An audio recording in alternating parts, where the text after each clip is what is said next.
तो आज मैं बात करने वाला हूँ भोजपुरी के सुपरस्टार गौरव झा के new Bhojpuri movie confirm TV release date, जिस मूवी का नाम है यशोदा का नंद लाला। इस मूवी की जो पूरी तरह से कंफर्म जो है टीवी रिलीज डेट निकल कर आ चुका है, लेकिन यशोदा का नंद लाला भोजपुरी मूवी जो है इस मूवी की जो पूरी तरह से कंफर्म जो है टीवी रिलीज डेट, चलिए मैं आप लोग को बता दूँ। यशोदा का नंद लाला भोजपुरी में जो इस मूवी की जो पूरी तरह से कंफर्म जो है टीवी रिलीज डेट।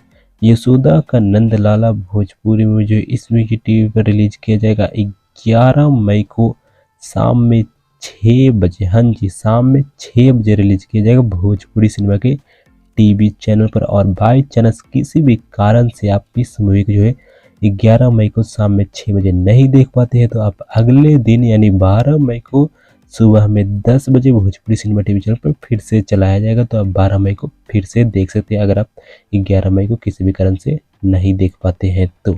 और मैं एक बार और रिपीट कर दूँ, 11 मई को शाम में 6 बजे चलाया जाएगा, ना कि शाम में 5 बजे के, जो कि आप स्क्रीन में इस फोटो में भी देख सकते हैं। 11 मई को शाम में 6 बजे चलाया जाएगा। तो अगर कोई वीडियो अच्छा लगा तो वीडियो को लाइक कर दे, और चैनल पर नए हैं तो चैनल सब्सक्राइब करिए, चैनल को ऑल के लिए ऐसे अपडेट्स के लिए। बाकी मैं मिलता हूँ फिर किसी और वीडियो में, तब तक के लिए बाय।